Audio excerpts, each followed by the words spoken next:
Assalamualaikum warahmatullahi wabarakatuh. Perkenalkan, saya Ibu Bening Indrasari, asal dari SMK Muhammadiyah Sunakde. Kali ini Ibu akan menjelaskan materi tentang persiapan memasuki dunia kerja. Oke, saya akan mencoba untuk menampilkan materi tentang persiapan memasuki dunia kerja. Ya, kiat sukses memasuki dunia kerja. Jadi tujuan dari pemberian materi ini yaitu siswa diharapkan dapat memahami persiapan sebelum memasuki dunia kerja, serta mampu membuat surat lamaran kerja dan kurikulum vitae yang baik, serta sukses psikotes dan wawancara.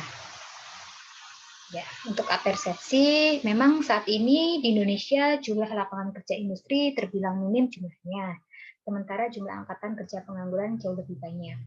Banyak perusahaan di Indonesia melakukan efisiensi tenaga kerja dengan merekrut tenaga lulusan sekolah menengah kejuruan dengan tetap mengutamakan kualitas. Peningkatan kualitas dilakukan melalui program pelatihan atau on-job training. Hal penting yang harus dipersiapkan untuk setiap angkatan kerja lulusan SMK adalah kondisi fisik dan mental yang baik. Ya.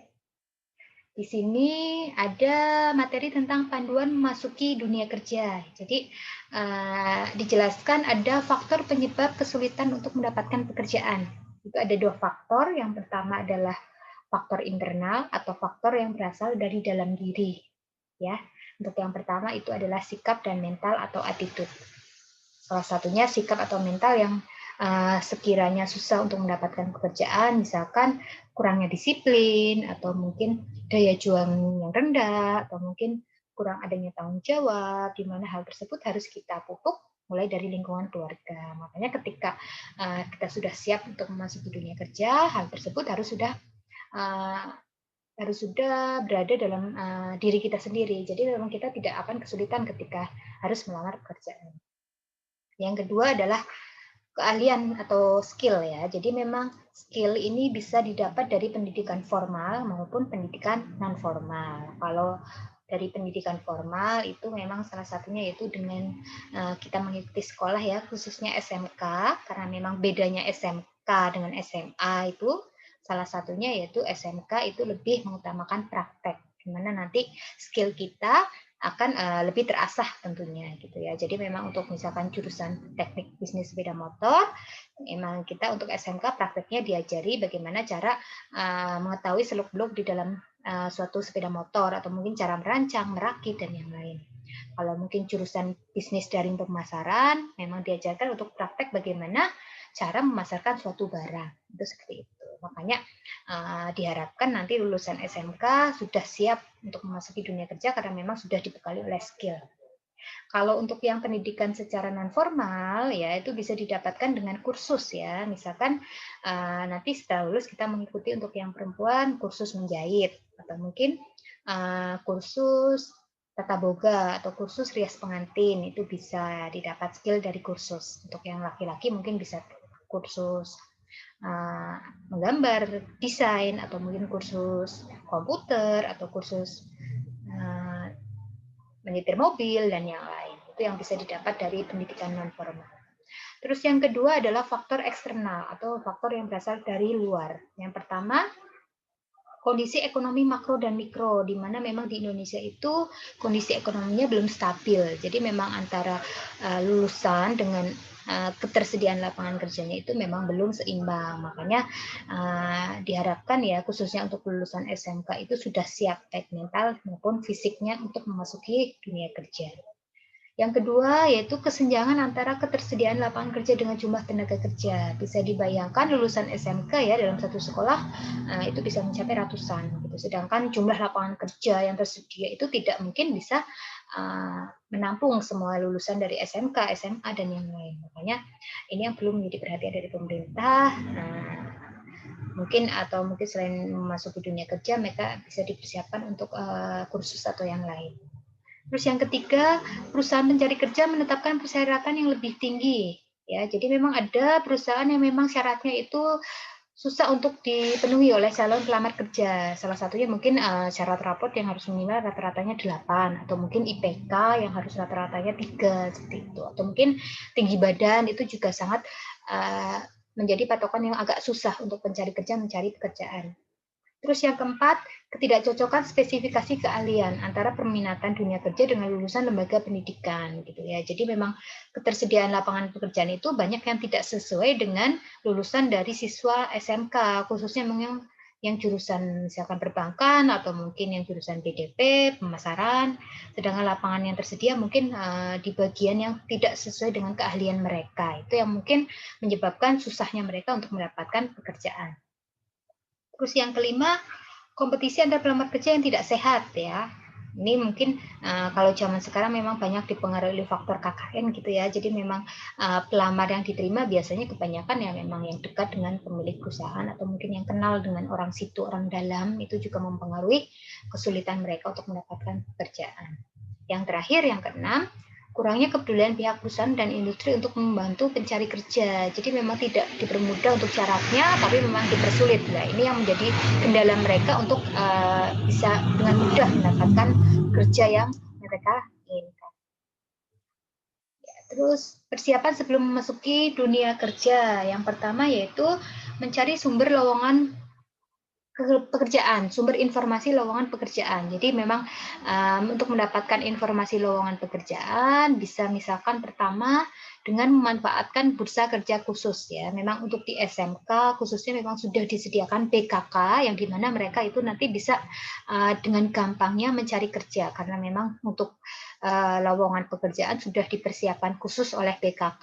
Jadi siswa memang tinggal mengikuti alur, insya Allah nanti sudah kondisikan dengan baik ya untuk informasi syarat pekerjaan atau mungkin lokasi tes atau mungkin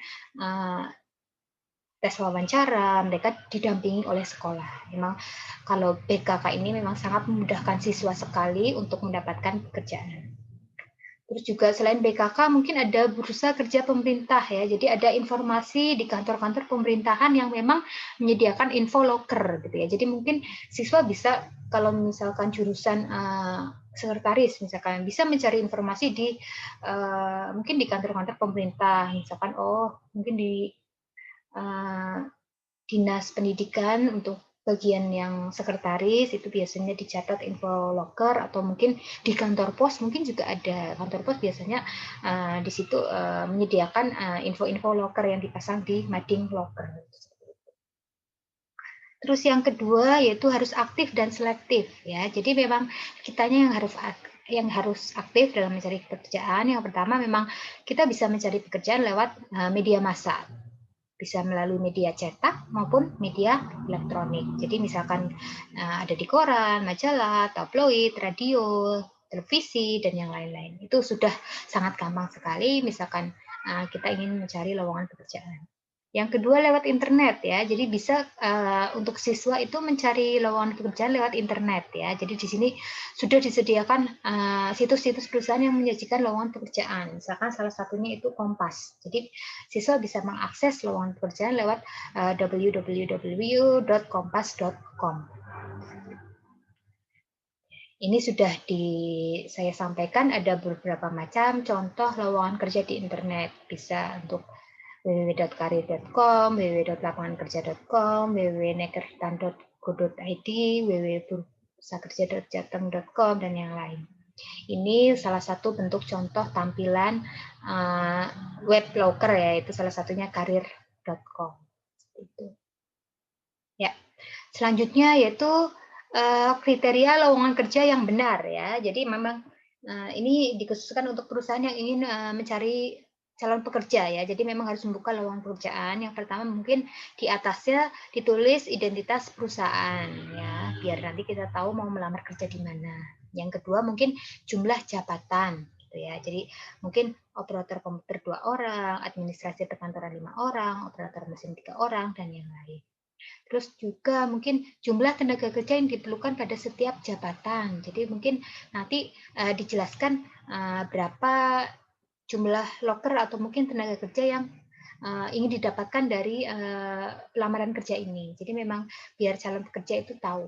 berapa saingannya, atau mungkin dia harus banyak pesaing, makanya harus benar-benar bersungguh-sungguh dalam mencari pekerjaan.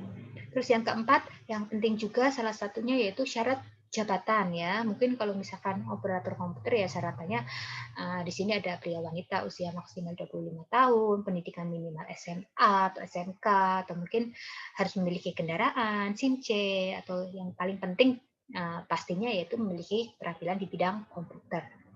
Terus yang kelima salah satunya itu batas waktu pemenuhan lowongan ya. Jadi memang paling lambatnya kapan untuk mereka melengkapi kelengkapan yang dibutuhkan untuk segera melamar ke perusahaan yang dimaksud.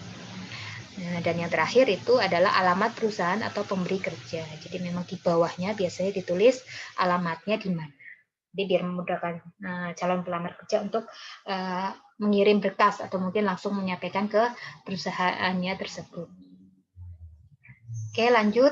Di sini dijelaskan ada teknik membuat surat lamaran kerja ya. Jadi surat lamaran kerja itu merupakan gerbang pertama yang harus dilalui oleh seorang ketika memasuki dunia kerja. Jadi memang untuk lampiran surat lamaran kerja itu biasanya ada resume gitu ya, daftar riwayat hidup ya, biasanya berisi tentang riwayat kita dari TK, TK-nya di mana, sampai pendidikan terakhir. Misalkan yang S1 ya ditulis S1-nya di mana, atau mungkin yang SMK ya ditulis SMK-nya di mana. Terus yang kedua pastinya itu ada fotokopi KTP ya sebagai tanda identitas, itu yang penting. Terus yang ketiga ada fotokopi ijazah terakhir gitu ya. Jadi ini memang harus dilengkapi, dilampirkan dalam surat lamaran kerja. Terus biasanya ada perusahaan yang meminta fotokopi surat keterangan catatan kepolisian. Ya, ini bisa meminta ke Polres ya. Jadi silakan untuk calon pelamar kerja atau siswa yang lulus SMK bisa langsung melengkapi berkas tersebut ke Polres. Terus yang kelima ada fotokopi surat keterangan kesehatan. Biasanya memang ada beberapa perusahaan yang minta surat keterangan kesehatan gitu ya. Terus keenam ada kartu kuning ya, ini didapat dari Dinas Tenaga Kerja atau Depnaker. Yang ketujuh ada pas foto. Yang kedelapan atau terakhir yaitu lampiran penunjang, salah satunya mungkin sertifikat atau mungkin pernah menjuarai lomba-lomba apa, itu boleh dilampirkan sebagai salah satu bukti yang menunjang mereka untuk bisa diterima di perusahaan yang mereka inginkan. Terus selanjutnya jenis surat lamaran kerja ya. Jadi yang pertama ada surat lamaran berdasarkan iklan lowongan pekerjaan baik media cetak ataupun elektronik ya. Jadi mungkin mereka mencari referensi di internet atau mungkin bisa di media cetak. Silakan, banyak sekali atau mungkin contoh bentuk surat lamaran kerja yang tersebar di internet maupun di media cetak. Terus yang kedua yaitu surat lamaran berdasarkan inisiatif sendiri ya. Jadi memang mungkin banyak beberapa calon pelamar kerja yang memang membuat surat atas inisiatif sendiri karena mereka kreatif, mereka juga akhirnya menulis surat lamaran berdasarkan pemikiran dan inisiatif mereka sendiri. Terus yang ketiga, surat lamaran berdasarkan informasi dari teman, kenalan, radio maupun televisi. Jadi mereka mendapatkan informasi dari teman atau orang lain, itu juga bisa. Terus yang keempat, surat lamaran melalui kantor penempatan tenaga kerja atau bursa kerja ya. Jadi memang ada beberapa kantor atau perusahaan yang memang mengharuskan jenis surat lamaran kerja yang benar-benar sesuai dengan keinginan mereka. Jadi calon pelamar pekerjaan juga harus menyesuaikan. Terus yang E yaitu surat berdasarkan tempat kursus ya, sekretariat akademik atau lembaga manajemen. Yang F, surat lamaran dari pengumuman yang diinformasikan pada toko kantor yang bersangkutan. Pembuatan surat lamaran kerja biasanya itu kebanyakan ada yang ditulis tangan ya. Jadi menyiapkan kertas, HVS, terus amplop, terus juga dipersiapkan persyaratannya. Juga yang terakhir yaitu siapkan dokumen pendukung seperti tadi KTP, daftar riwayat hidup, SKCK, kartu kuning, dan yang lain. Terus hal-hal yang perlu diperhatikan dalam membuat surat lamaran kerja. Yang pertama, silakan dibuat lamaran sesingkat mungkin. Jadi tidak usah terlalu panjang dan bertele-tele gitu ya. Jadi harus yang singkat, padat dan jelas. Yang kedua, bentuk surat harus rapi ya. Jadi harus rapi antara kop surat dan isi gitu ya, harus sesuai. Terus yang ketiga, materi atau isi surat lamaran itu biasanya terdiri dari salam pembuka, terus alinea pembuka, alinea pertengahan, alinea penutup, dan yang terakhir yaitu salam penutup. Ya, contoh surat lamaran kerja. Ya, ini bisa saya contohkan salah satunya ya. Daftar riwayat hidup ya, atau kurikulum vitae ya. Jadi hal penting yang pembuatan surat lamaran kerja yaitu salah satunya adalah pembuatan daftar riwayat hidup. Jadi ada 3 hal yang harus diperhatikan dalam penyusunan daftar riwayat hidup. Yang pertama yaitu menjelaskan diri Anda ya. Jadi siapa Anda, kelebihan Anda gitu ya, disampaikan semuanya. Atau mungkin ditulis nama saya siapa, saya mempunyai semangat kerja yang tinggi. Silakan ditulis semuanya mengenai kondisi diri Anda yang sebenar-benarnya. Terus yang kedua latar belakang diri Anda gitu ya. Jadi biasanya itu dilihat dari pendidikan terakhir dari TK sampai S1 mungkin atau SMK ditulis semuanya, jenjangnya, asal sekolahnya dan yang lain. Terus yang ketiga pengalaman yang dimiliki ya. Jadi mungkin pernah menjuarai lomba atau lomba apa silakan ditulis di sini. Atau mungkin sertifikat-sertifikat yang menunjang itu juga boleh dilampirkan. Terus secara ringkas isi daftar riwayat hidup itu melengkapi yang pertama keadaan diri yaitu nama lengkap ya. Yang kedua yaitu umur dan tempat tanggal lahir. Yang ketiga domisili atau tempat tinggal, jangan lupa nomor telepon. Yang keempat pengalaman kerja kalau memang sudah pernah bekerja di tempat lain. Terus yang kedua yaitu pendidikan. Yang pertama itu pendidikan dasar hingga pendidikan terakhir. Yang kedua keterampilan atau pendidikan kejuruan, misalkan kursus, gitu ya, silakan dilampirkan. Kalau misalkan selain mengenyam bangku sekolah juga mengikuti kursus, bisa dilampirkan sekalian di sini di daftar riwayat hidup. Terus yang C atau yang terakhir mengikuti pelatihan yang berhubungan dengan posisi yang dicari. Misalkan pernah mengikuti workshop atau mungkin pelatihan-pelatihan itu bisa dilampirkan di sini. Terus selanjutnya kiat sukses psikotes gitu ya. Jadi memang untuk kalian yang memang dipanggil untuk menjalani psikotes, sebaiknya ada beberapa hal yang memang harus diperhatikan. Yang pertama yaitu ketika sebelum tes gitu ya. Jadi sebelum tes harus yakin dulu ya. Jadi harus percaya diri, harus yakin. Saya pasti bisa melewati ini semua dengan sukses dan berhasil. Gitu. Jadi harus meyakini diri sendiri. Yang kedua yaitu bersikap diri dengan istirahat yang cukup ya. Jadi memang kalau paginya psikotes, malamnya diusahakan jangan begadang, tidak usah terlalu tegang biar nanti istirahatnya cukup.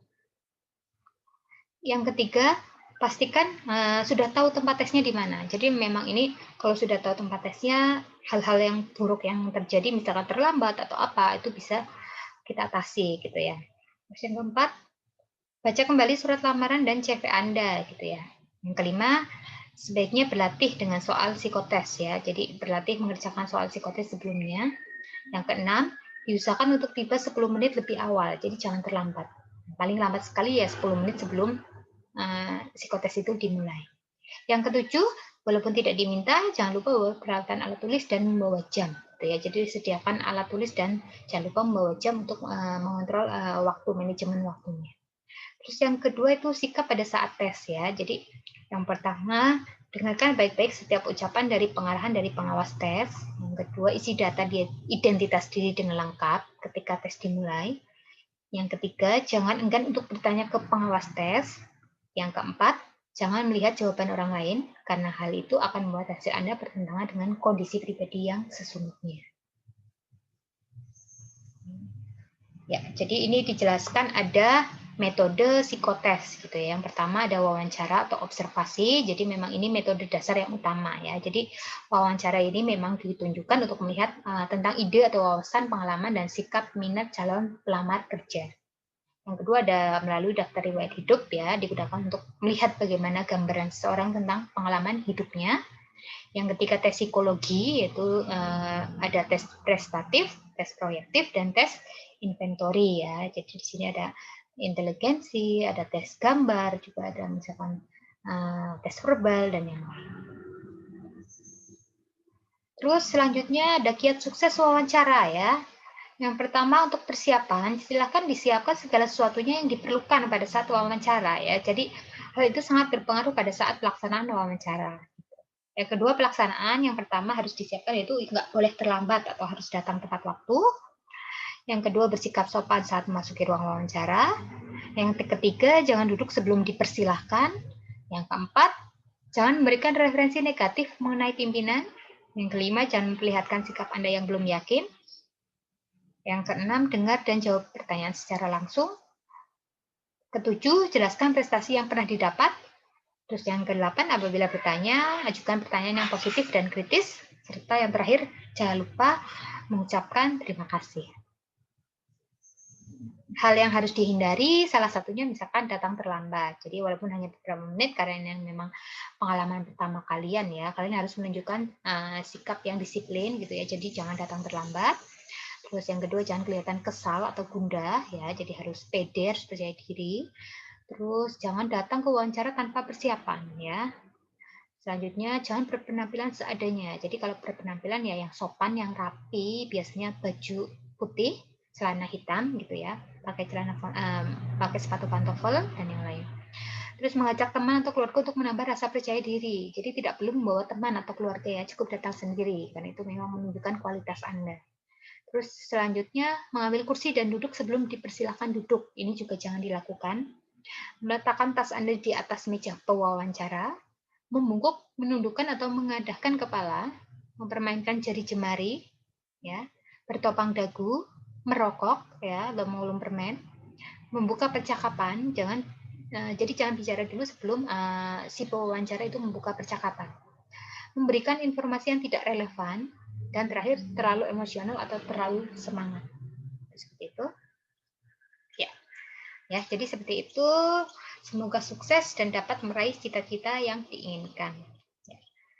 Jadi sekiranya seperti itu saja beberapa kiat atau tips memasuki dunia kerja dari Buni. Semoga bisa bermanfaat untuk kalian semua sebagai calon pelamar kerja. Sekian dari saya. Selamat siang. Assalamualaikum warahmatullahi wabarakatuh.